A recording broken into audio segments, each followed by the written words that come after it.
Igeret HaKodesh, Siman Chav Zayin, page 290. Nous allons apprendre dans ce Siman ce qui se passe après la Estalkut d'un tzaddik, après qu'un tzaddik ait quitté ce monde. Nous allons parler de ce qu'il apporte encore à ses élèves ou bien à ceux qui n'étaient pas ses élèves de son vivant. Après avoir quitté ce monde, le tzaddik leur apporte encore de l'aide, à la fois sur le plan matériel et sur le plan spirituel. En même temps, nous allons apprendre ce qu'est un tzaddik exactement, ça veut dire ce qu'il est dans son essence.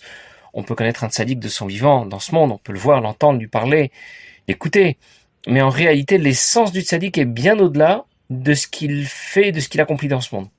Bien sûr, ce qu'apporte un tzaddik à l'ensemble du peuple juif, de son vivant, et après avoir quitté ce monde, est comparable à ce qu'apporte un parent à ses proches de son vivant et après avoir quitté ce monde.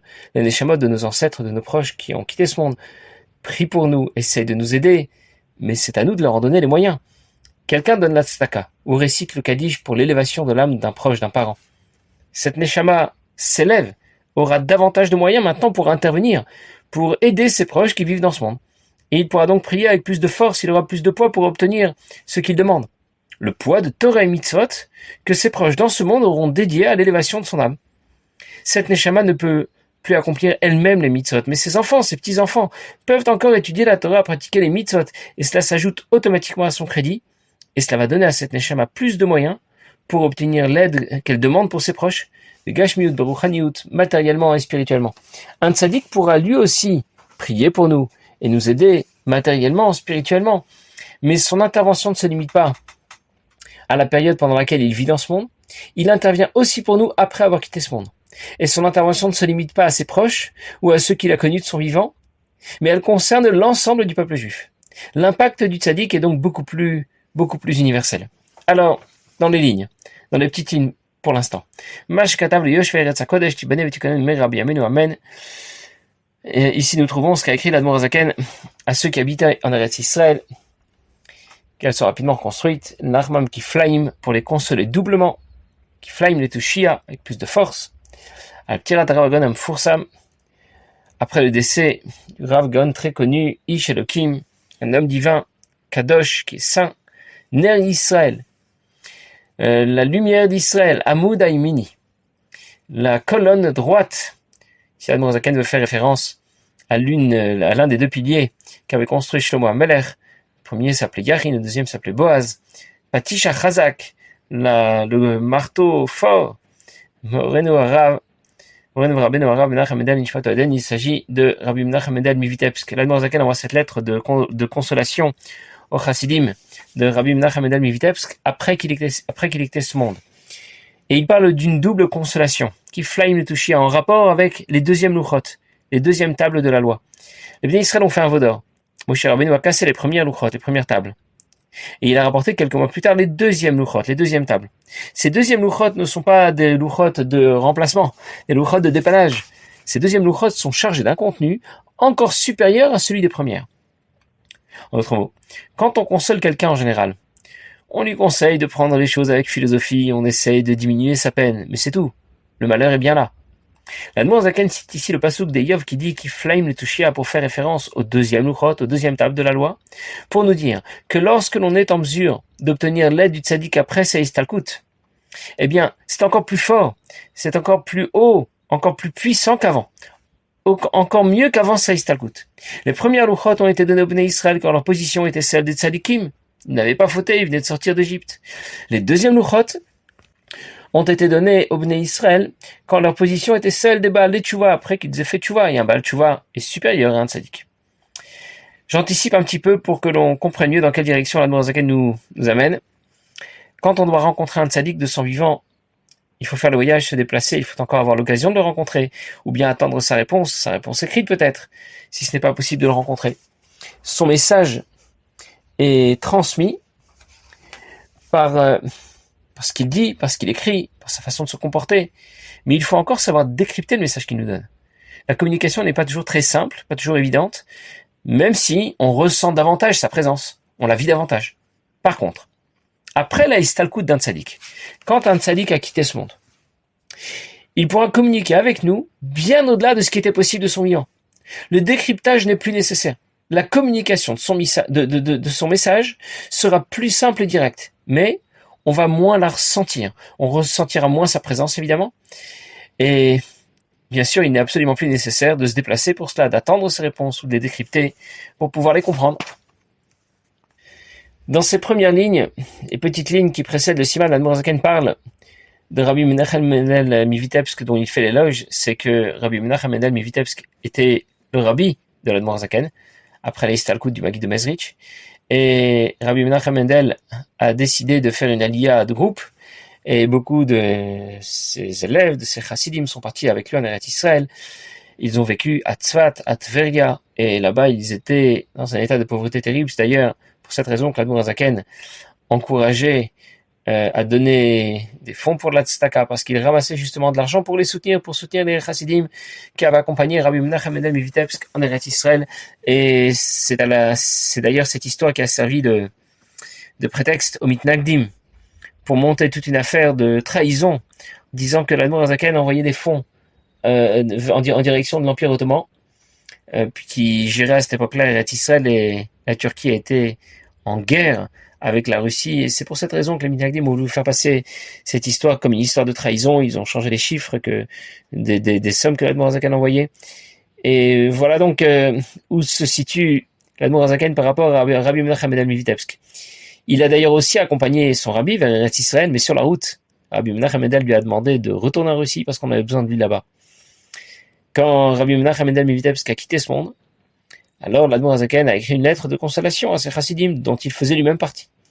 Le style de l'Admor Zaken ici est inspiré directement des psukim du Tanakh, comme c'est le cas en général quand un grand rave ou un tzaddik écrit une lettre à cette époque-là. En général, les psukim qui sont cités ne sont pas toujours directement liés à l'objet de la lettre, mais ici, nous verrons que l'Admor Zaken a choisi des psukim qui sont directement en rapport avec l'objet de ce siman, l'objet de cette lettre, et nous verrons cela dans la suite du siman Bezrat Hashem. Ce siman comprend deux parties. La première que nous commençons à étudier aujourd'hui, et nous verrons un peu plus tard, c'est la page suivante, Biur al-Anal, une explication supplémentaire de l'Admor Zaken qui porte sur la première partie du siman. C'est la seule fois dans le Tanya où une lettre est suivie d'un biur, une explication que l'Admor Zaken a lui-même écrit. On pourra donc avoir l'impression de retrouver un peu la même idée dans la première partie du siman et dans la deuxième, mais nous verrons aussi plus tard quel est le chidouche, l'élément nouveau que l'Admor Zaken ajoute et souligne dans ce biur, dans cette deuxième partie. Il y a donc deux développements différents pour ce même enseignement que rapporte l'Admor Zaken ici dans ce siman. Alors dans les mots, mes amis, mes frères que j'aime, comme moi-même, que Dieu vous apporte la vie pour toujours, vous et vos descendants, pour toujours, que vous soyez bénis par Akadosh Baruch Hu. Après les avoir salués comme il convient de saluer ceux qui aiment Akadosh Baruch Hu. Je viens m'adresser au cœur à ceux dont le cœur est contrit, ceux dont le cœur est brisé, Anenakim qui suffoquent, Nachamam bekiflaim letushia pour les consoler doublement, Shama ozni vetavenla, au sujet de ce que j'ai entendu dire, c'est un pasuk dans Yov, Al-Ma'amar Razal au sujet de ce que disent le maître, lorsqu'un tzaddik quitte ce monde, des Shavak Chayim Lechol Chay, il laisse la vie à tous ceux qui sont vivants. Dans le Seret Yevamot, le Rif rapporte l'expression de Shavak Chayim Lechol Chay, laisser la vie à ceux qui sont vivants. Il y a une double traduction du mot Shavak. Soit il a laissé la vie à ceux qui sont vivants, ou bien il a aidé à vivre ceux qui sont vivants. C'est l'idée centrale de Siman. Un tzaddik qui quitte ce monde. Il nous a laissés, mais il va justement nous aider davantage. Shema Yisraël. Le mot Shema, ça veut dire écouter, mais ça veut dire aussi comprendre. Parce qu'il faut écouter pour comprendre. Un mot peut donc avoir une double traduction parce que les deux sens de cette traduction se rejoignent. Et ici aussi, Shavak veut dire à la fois laisser et aider. Parce qu'un tzaddik nous laisse, il quitte ce monde, et il va donc nous aider encore plus qu'il le faisait auparavant. Le tzaddik nous a laissé la vie. Shavak Chayim. Cette expression est reprise dans le document qui permet de valider la cérémonie de la Chalitza, déchaussement, ou celle du Yiboum. Le Yiboum, quand une femme s'est mariée, qu'elle n'a pas eu d'enfant, son mari décède, elle a la mitzvah de se remarier avec le frère de son mari, ce qu'on appelle le yiboum, ou bien si ça ne leur convient pas, ils peuvent y renoncer, et alors il faudra procéder à la khalitsa pour autoriser cette femme à se remarier. C'est une cérémonie au cours de laquelle elle va déchausser la chaussure du frère de son mari. À cette occasion, on va rédiger un get khalitsa, dans lequel on va souligner que la khalitsa s'est déroulée convenablement, et on va souligner que le défunt a bien quitté ce monde, et pour cela on écrit Shavak Chayim Lekol Chay, l'expression que la Noazakan vient de citer. Il laisse la vie à tous ceux qui sont vivants. Alors bien sûr, on se demande ce que ça veut dire. Le défunt n'a pas laissé sa vie aux autres. Le tzaddik qui quitte ce monde ne nous a pas laissé sa vie. On est vivant de toute façon. Il n'a donc pas besoin de nous laisser sa vie, de nous laisser la vie. On aurait plutôt voulu dire, le tzaddik a quitté le monde et nous sommes restés en vie. Le tzaddik ne nous a pas laissé en vie. Il ne nous a pas laissé la vie. Et on commence à comprendre déjà un peu où la Noazaken va en venir. Un tzaddik quitte ce monde et il nous laisse quelque chose. Il nous laisse la vie. Reste encore à savoir, mais c'est quoi la vie? Un jour, quelqu'un est revenu chez le médecin et il faisait la tête. Alors, quelqu'un lui a demandé, qu'est-ce qui se passe? Le médecin t'a annoncé de mauvaises nouvelles.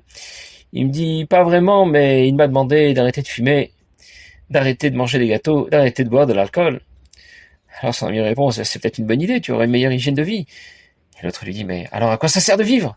Ça ne sert à rien si on ne peut plus boire, plus manger, plus faire ce qu'on veut. Ça veut dire que la conception de la vie peut être réduite à quelques dizaines d'années au cours desquelles on boit, on mange, on se fait plaisir, on gagne de l'argent et on le dépense. Et effectivement, dans ce cas, le jour du décès, la vie, comme elle se conçoit de cette manière, s'arrête, parce qu'on ne peut plus boire, plus manger, plus dépenser son argent.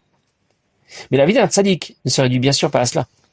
Nous allons devoir expliquer comment se conçoit la vie du tzaddik, et nous comprendrons ensuite pourquoi nous avons dit qu'il nous l'a laissé. La vie d'un tzaddik se définit et se conçoit par la emuna, la foi en Dieu, Avat Hashem, l'amour pour Dieu, et Yirat Hashem, la crainte de Dieu. Et la Noazaken va citer des psukim qui vont établir la relation directe qui existe entre la emuna, la foi en Dieu et la vie. Avat Hashem, l'amour pour Dieu et la vie. Yirat Hashem, la crainte de Dieu et la vie.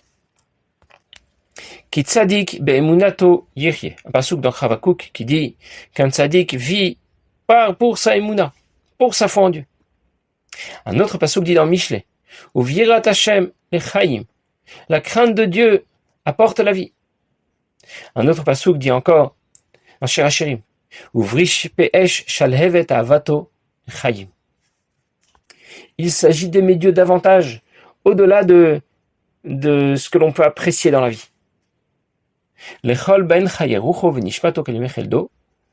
C'est l'idée de donner à Kadosh Baruch Hu l'intégralité de son existence tout le temps de sa vie terrestre. Kol Yemei Chedo. Ces différents psukim montrent bien la relation directe qui existe entre Emunat Hashem, la foi en Dieu, et la vie. Yirat Hashem, la crainte de Dieu, et la vie. Avat Hashem, l'amour de Dieu, et la vie. Parce que la vie d'un tzaddik est une vie qui est remplie de Emuna, de Avat Hashem, de Yirat Hashem, de foi, d'amour et de crainte pour Dieu. C'est le contenu de sa vie, Kol Yemei Cheldo. Entre parenthèses, Cheldo, ça veut dire tous les jours de sa vie terrestre, mais Cheldo est peut-être rapproché du mot Chalouda, la rouille, ou Chulda, un rat, une belette. Chalouda, c'est la rouille, ça fait allusion au Rechaim et à ce monde dans lequel les Rechaim prospèrent, ce monde dans lequel nous vivons. Kol Yemei Cheldo. Chulda, c'est un petit rat. La Gemara dit dans la Masechet Chulin, Kol ma shebayabasha yesh bayam chutz min hachulda. Tous les animaux qui vivent sur terre ont leur équivalent dans la mer, sauf le rat. Il existe bien un poisson qui vit au fond des mers, dans les abysses, qui s'appelle le rat des mers, mais il n'a rien à voir avec le rat des villes ou des champs que nous connaissons. En tout cas, Chulda fait ici allusion à la vie sur terre, puisque c'est un animal que l'on ne trouve que sur terre. Et donc, Kol Yemei Cheldo, c'est une expression qui désigne tous les jours de sa vie terrestre. En tout cas, la vie d'un tzaddik est une vie de Kedusha, une vie pleine de Emuna, d'amour, de crainte pour Dieu. Elle ne se limite pas à ce qu'il dit, à ce qu'il fait, ou bien sûr pas à ce qu'il mange. La définition de la vie d'un tzaddik est complètement ailleurs. On comprend donc bien que cette vie-là, cette vie de Emuna, de Avat Hashem et Yirat Hashem, de foi, d'amour et de crainte de Dieu, cette vie-là ne s'arrête pas le jour du décès. On raconte que lorsque Rabbi Rayatz s'est rendu en Eretz Israël, Rabbi Yosef Yitzhak voulait se rendre à Rostov pour se rendre auprès de la tombe de son père, mais les autorités russes l'en ont empêché. Alors il a décidé de se rendre en Eretz Israël pour se recueillir sur les tombeaux de Tzadikim qui se trouvent à Hebron, à Tzfat. Et quand on a annoncé que Rabbi Yosef Yitzhak allait se rendre en Eretz Israël, alors il y avait un certain Mashpia, Alter Simchovitz, qui était Mashpia à la Yeshiva de Torah Temet, à Yerushalayim. Il était tellement d'émotion qu'il n'était plus capable de donner des shiurim à ses élèves quand il a appris que le Rabbi allait venir en Eretz Israël. Nous, c'est quelque chose qui nous semble un peu décalé parce que il y a encore quelques dizaines d'années, on pouvait s'y rendre assez facilement. Et maintenant, il suffit de lancer une vidéo ou un audio et on a l'impression de revoir le Rabbi devant nous. Mais à l'époque, quelqu'un pouvait vivre pendant des dizaines d'années et n'avoir jamais rencontré le Rabbi. Alors, il était tellement, il avait tellement d'émotions qu'il n'était même plus capable de donner des shiurim. Pendant des semaines, avant, après. Et après, d'ailleurs, on raconte qu'il était incapable de dire un mot. Une fois qu'il l'avait rencontré, il était incapable de parler. Quand, après un certain temps, la pression est tombée, la première chose qu'il a dit à ses élèves: vous avez vu le Rabbi? Vous croyez avoir vu un homme? Vous croyez avoir vu un visage? Pas du tout. Vous avez vu Elokut. Vous avez vu une émanation du divin dans ce monde. Parce que Alter ne voyait pas le Rabbi physiquement. Il ne voyait pas sa vie physique. Il voyait ce qu'était sa véritable vie. Une vie de Emunat Hashem, de foi en Dieu, d'amour et de crainte de Dieu. Je vais le dire autrement. Notre vie est une vie physique, à laquelle s'ajoute un certain contenu spirituel. La vie d'un tzaddik est une vie spirituelle, à laquelle s'ajoute un certain contenu physique. Et donc quand il quitte ce monde, le corps s'arrête de vivre, bien sûr. Mais c'est très loin d'être là l'essentiel. Sa véritable vie ne s'arrête pas. Parce que sa véritable vie est remplie de foi, d'amour et de crainte pour Dieu. Bien. On verra la suite la prochaine fois. Passez une bonne journée, s'il vous plaît.